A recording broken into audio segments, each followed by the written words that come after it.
Hi everybody.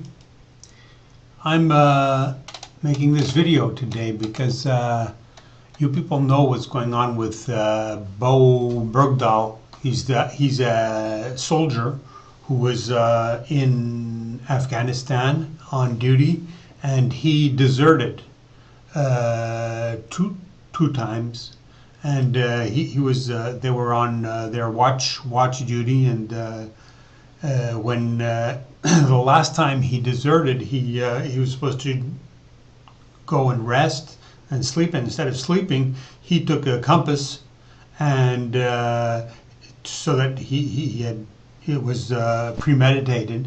He took a compass with him and water for one day.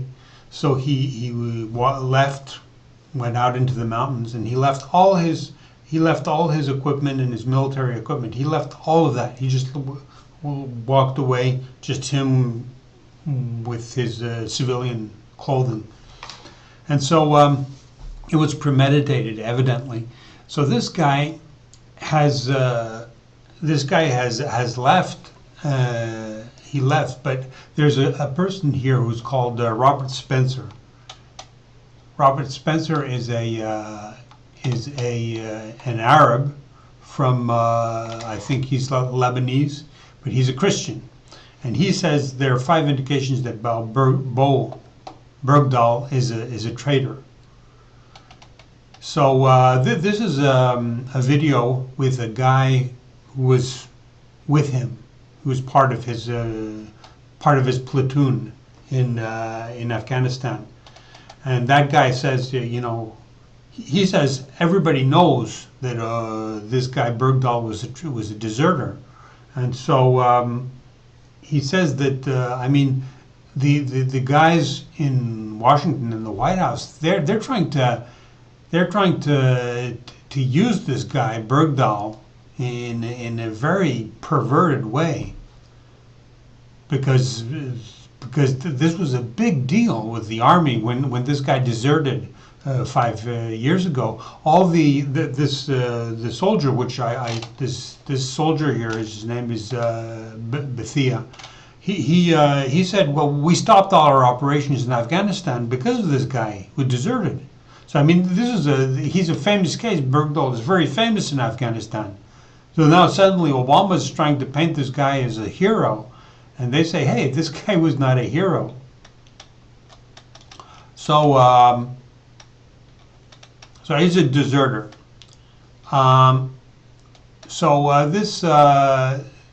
This Christian Arab, he says that there are a lot of Defense Department concerns. There are 5 reasons why this guy is actually a traitor.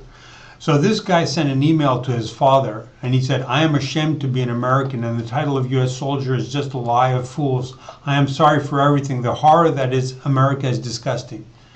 So his father revealed this, and he left a note behind where he expressed his disillusionment with the army and being an American, and suggested that he wanted to renounce his American citizenship and go find the Taliban.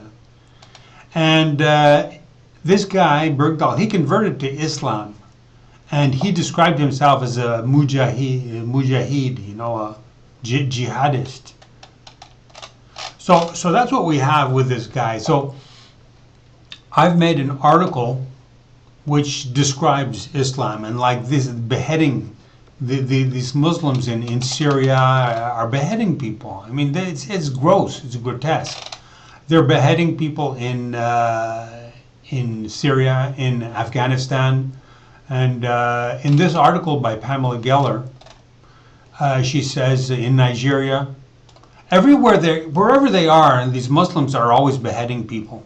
Wherever they are, in Nigeria, in Thailand, it's just like everywhere. And what does Obama do? Obama comes along and he says, hey, respect, Obama says, hey, we have to be tolerant. We have to be tolerant of other people's culture.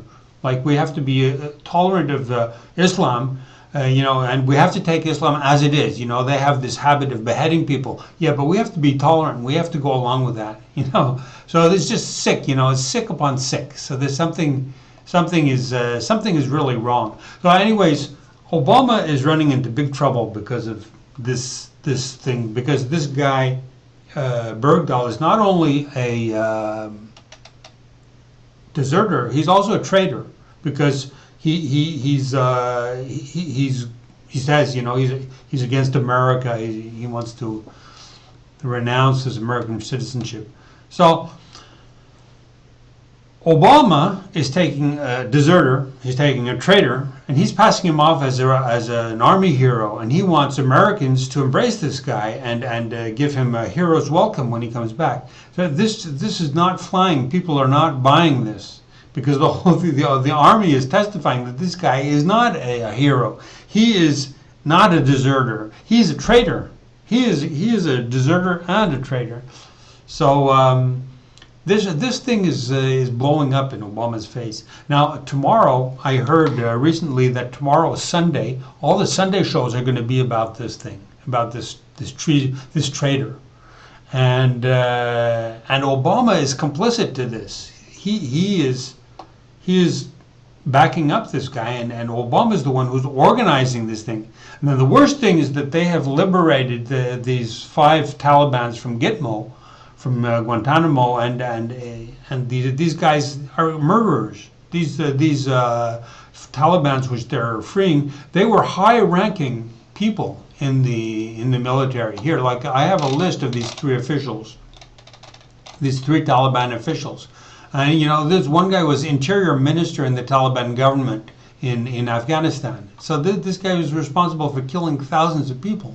Mullah Muhammad Fazi, he was an army chief of staff under the Taliban regime. These are big guys. Abdul Haq Wazik, he was the deputy chief of the Taliban intelligence service. He's liberating the worst of these guys, not just one little butcher guy who cuts off a couple of heads. Or cuts off like 100 heads. These guys are responsible for thousands of dead. This guy was Taliban governor. He was a Taliban governor of Balkh province. Balkh province is a big province. It's one of the main provinces. Mohammed Nabi Umari, he was Taliban's communication director and provincial official. So I mean, Obama's around the bend now. I mean, what does Obama want now? What does he want? I mean, what's good in Obama's mind? What does Obama, in his morality, in his moral values, what does he consider to be good and what does he consider to be bad? Because I mean, that's very important in a religion. In Islam, killing is good. I mean, that's a big thing. Killing is a big thing. There's Khomeini, Ayatollah Khomeini in Iran. He wrote a book about sodomy, about zoophilia, and he said zoophilia, having sex with animals, is okay. It's okay, but he gives these instructions. He says you have to kill the animal immediately once you've had sex with it. You can sell. This is Ayatollah Khomeini, head of Islam in Iran. He wrote a little booklet that you should sell the meat of that animal which you have sodomized or had sex with, sell that to the people of your village, but don't eat it yourself. It's just gross. I mean, Islam is beyond gross. But the problem is, what's the situation with this guy Obama in his ladder of moral values? What is good for him and what is bad? I mean, what is evil and what is good for him? We're in an unknown continent. We have no idea who this guy Obama is. He won't give his birth certificate. We have no idea what goes on in his mind. Can we call his mind a mind, or is it just like a bottomless pit? Is it just like black matter, like some kind of? Is it like a void? Maybe his mind is just like a void. There's nothing there. He's really scary. At the end of the article I made, I'll put the link in this video. I show some survey which was made by a newspaper. It's the Guardian of London, which is a very big newspaper. They said in this survey that 1 in 4 people think that Obama is the Antichrist. So I mean, you people, we have to wake up.